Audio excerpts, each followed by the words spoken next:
3월 16일 말씀 묵상하겠습니다. 함께 기도하겠습니다. 하나님, 저희가 어떤 상황에서도 예수 그리스도의 그 십자가의 길을 따르는 자들이 되기 원합니다. 간절히 주를 찾게 하시고 예수 그리스도가 진정 어떠한 분이신지 깨달을 수 있는 영적인 눈을 열어 주시옵소서. 예수 그리스도의 이름으로 간절히 기도합니다. 아멘. 오늘의 말씀은 누가복음 18장 31절부터 43절까지의 말씀입니다. 말씀을 함께 살펴보시기 전에 개인적으로 말씀을 꼭 읽으시고 묵상하는 시간 가지시기 바랍니다. 18장 31절입니다. 예수께서 12제자를 데리시고 이르시되 보라 우리가 예루살렘으로 올라가노니 선지자들을 통하여 기록된 모든 것이 인자에게 응하리라. 인자가 이방인들에게 넘겨져 희롱을 당하고 능욕을 당하고 침뱉음을 당하겠으며 그들은 책찍질하고 그를 죽일 것이나 그는 3일 만에 살아나리라 하시되 라는 말씀으로 시작하고 있습니다. 예수님은 지금 제자들을 데리고 예루살렘으로 나아가고 계십니다. 이 예루살렘에서는 바로 하나님께서 예수님을 통해서 이루시고자 하는 하나님의 뜻과 계획이 온전히 성취되는 곳입니다. 하나님의 뜻은 예수님의 십자가의 죽으심과 또한 부활을 통해서 완성될 것이기 때문이죠. 그래서 예수님이 이 예루살렘으로 올라가는 길은요, 사실은 많은 고난과 십자가의 죽음이 예비되어진 길이었습니다. 그리고 동시에 이 예루살렘에서는 바로 선지자들을 통해서 기록된 모든 것, 하나님의 모든 선포된 말씀이 인자인 예수 그리스도를 통해서 완전히 성취되어질 것이다 라고 말씀하고 있습니다. 그렇지요. 예수님은 하나님께서 보내신 메시아로서 하나님의 뜻을 죽기까지 순종하심으로 말미암아 완전히 성취하시는 분입니다. 예수님께서 예루살렘에서 어떤 일이 있을 것인지에 대해서 제자들에게 상세하게 말씀해 주셨습니다. 그러나 예수님의 그 십자가의 죽음이 끝이 아닙니다. 왜냐하면 하나님의 약속을 신뢰해서 죽기까지 순종하신 예수님을 하나님은 3일 만에 다시금 살려내실 부활이 약속되어져 있기 때문이죠. 그런데 여러분, 예수님께서 이렇게 명확하게 말씀을 하셨음에도 불구하고요. 34절에서는 이렇게 말씀하고 있습니다. 제자들이 이것을 하나도 깨닫지 못하였으니 그 말씀이 감추었으므로 그들이 그 이르신 바를 알지 못하더라. 예수님께서 명백하게 말씀하신 그 십자가의 길과 부활에 대해서 말씀하셨지만 이 예수님의 말씀을 제자들은 하나도 깨닫지 못했다라고 얘기합니다. 예수님의 말씀을 알지 못했다라고 얘기합니다. 왜일까요? 그렇죠. 예수님에게 예루살렘은 십자가를 지고 하나님의 말씀을 완전히 성취하시는 곳이고 또한 다시금 부활하시는 곳이었습니다. 그러나 제자들이 간절히 원하는 것은 예수님께서 예루살렘에 이르셔서 정치적으로 군사적으로 왕위에 등극하시고 그로 말미암아 자신들 역시 이 세상을 다스리는 한 자리를 차지하게 될 것이다라는 그러한 기대와 믿음이 있었던 거죠. 여러분, 사람들은요, 보이는 대로 믿지 않습니다. 들려지는 대로 듣지 않습니다. 사람들은요, 믿는 대로 보고 믿는 대로 듣습니다. 그래서 이들의 마음 안에 자신의 신념과 자신의 생각이 있었기 때문에 예수님께서 아무리 명백하게 말씀하시고 선포하셔도 그들은 들을 수 없고 볼 수 없는 그런 사람들이었던 것이죠. 예루살렘으로 올라가는 길에 이제 예수님은 여리고를 가까이 가십니다. 여리고에 가까이 가셨을 때 이렇게 나오죠.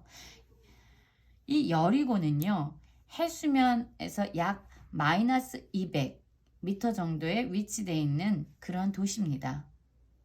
사해는 마이너스 400, 해발에서 마이너스 400에 있고 예루살렘은 약 해발 800m에 위치하고 있습니다. 그러니까 이 여리고에서요, 예루살렘으로는 올라가는 길이 맞죠. 예수님께서 이제 여리고를 가까이 가셨습니다. 그런데 거기 한 사람이 등장합니다. 한 맹인이 길가에 앉아서 구걸하고 있었다라고 얘기합니다. 그는 자신의 힘으로 뭔가를 생계를 부지할 수 있는 능력이 없었어요. 그래서 사람들의 긍휼, 사람들의 자비에 의지해서 하루하루를 살아가는 구걸하는 삶을 살고 있었던 맹인이었습니다. 그런데 갑자기 무리가 지나가는 소리를 듣게 되는 겁니다. 그러자 그가 볼 수 없었기 때문에 사람들에게 이것을 묻지요. 무슨 일이냐? 라고 묻습니다. 그러자 사람들이 그에게 대답합니다. 나사렛 예수께서 지나가신다 라고 대답합니다. 그러니까 이 맹인이요, 갑자기 외치는 거예요. 뭐라고 외치고 있습니까? 다윗의 자손 예수여, 나를 불쌍히 여기소서라고 외쳤다라고 얘기합니다. 이들은요, 하나님께서 보내신 메시아가 바로 아브라함의 자손이고 다윗의 후손으로 오게 될 것이라는 것을 알고 있었습니다. 예수님을 다윗의 자손이라고 외쳤다라는 것은 아마 이 맹인이 예수님이 바로 하나님이 약속하셨던 그 메시아라고 확신하고 믿고 있었던 그런 표현입니다. 예수님을 부르면서 얘기하죠. 나를 불쌍히 여기소서. 그는요, 바로 예수님의 긍휼과 예수님의 자비에 자신의 모든 것을 걸고 있는 것이에요.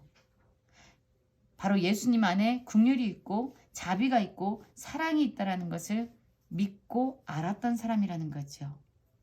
이렇게 예수님을 간절히 부르는데요, 그에게 역경이 찾아옵니다. 앞서가는 자들이 그를 꾸짖어 잠잠하라 라고 얘기합니다. 여러분, 우리가 예수님을 간절히 찾고 부를 때 우리에게는 많은 어려움이 찾아올 때가 있습니다. 볼 수 없는, 그리고 자신에 대한 그런 초라함에 대한 어떤 내적인 갈등이 있을 수 있고요. 내적인 문제가 있을 수 있죠. 그러나 또한 외적인 환경이 도와주지 않는 경우도 있습니다. 예수님을 간절히 불렀으면 너가 이렇게 예수님을 찾는구나. 내가 예수님께 너를 데려다 줄게 라고 이야기해주고 그를 도와주기는커녕 그를 꾸짖으면서 잠잠하라 라고 그에게 이야기하는 사람들의 반응이 나옵니다. 그러면 우리가 만약에 이 맹인이었다면 어떻게 할 수 있을까요? 기가 죽어서 자기 연민에 쌓여서 사람들을 원망하면서 우리는 주눅이 들 수도 있어요. 더 이상 예수님을 부르지 않고 수치감에 그냥 포기해 버릴 수도 있었을 것입니다. 그런데 여러분, 이 맹인은 놀랍습니다. 그런 외적인 사람들의 반응에 대해서요, 그는 요동하지 않아요.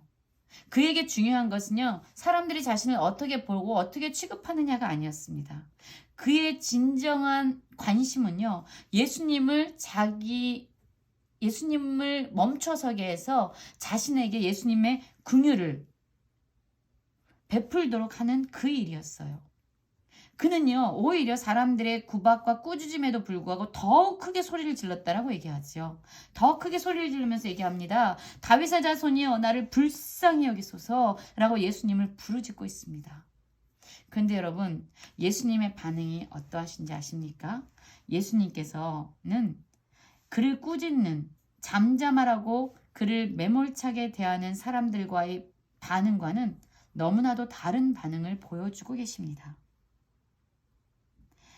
오직 예수님만 바라보고 그를 간절히 찾는 맹인에게 예수님, 당신이 아니면 나는 소망이 없습니다 라는 그런 간절한 마음의 소원을 담아서 예수님을 부르짖는 이 맹인에게 예수님은 멈추어 서서 그를 데려오라 라고 말씀하십니다.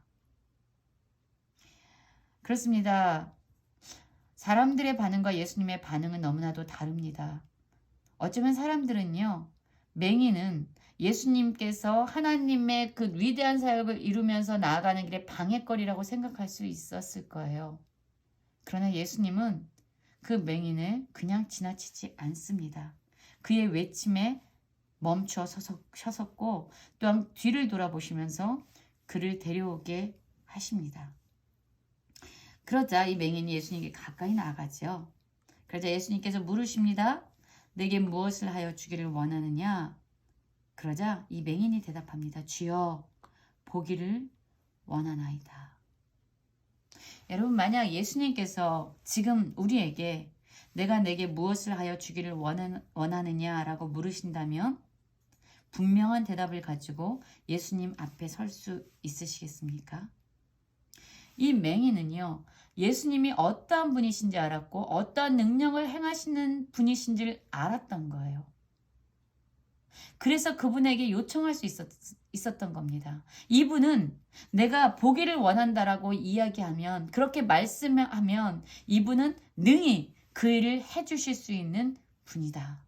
이분은 내가 긍휼을 베풀어 달라고 외치면 반드시 나에게 긍휼과 자비를 베풀어 줄 수 있는 분이다 라는 것을 믿었기 때문에요. 예수님께 나와 보기를 원합니다라고 구체적으로 이야기할 수 있었고, 사람들의 꾸짖음 속에서도 예수님을 간절히 부를 수 있었던 겁니다.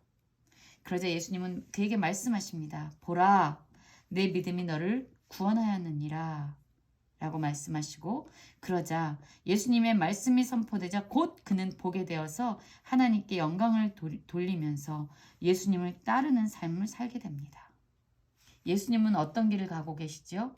자기를 부인하고 하나님의 뜻에 죽기까지 순종하기 위해서 나아가는 그 십자가의 길로 나아가고 계셨는데, 이 맹인이 예수 그리스도로 말미암아 치유함을 얻고 구원을 얻고 긍휼을 얻은 이 맹인이 바로 예수님의 그 십자가의 길을 따라가고 있는 것이죠. 그러자 이를 보고 모든 사람들 역시 하나님을 찬양하게 됩니다. 여러분, 우리에게도 이 맹인과 같은 믿음이 있습니까? 예수님을 간절히 부르면 그분은 가시던 길을 멈춰서서 나에게 사랑과 은혜를 베푸실 분이라는 그런 믿음이 있습니까? 또한 예수님은 우리의 간구를 들어주실 수 있는 전능한 분이라는 것을 믿고 계십니까? 또한 그분의 은혜와 구원을 입은 자로 예수님께서 걸으시는 그 십자가의 길을 따라 순종함으로 걸으실 수 있으시겠습니까? 육신적인 눈은 어두웠지만 영적으로 눈이 열려서 예수님이 누구인지를 분명히 알았던 이 맹인과 같은 믿음이 우리들에게 있기를 원합니다. 그래서 예수님이 걸어가시는 그 십자가의 길에 함께 걸어갈 수 있는 모든 성도님들이 되시기를 간절히 기도합니다.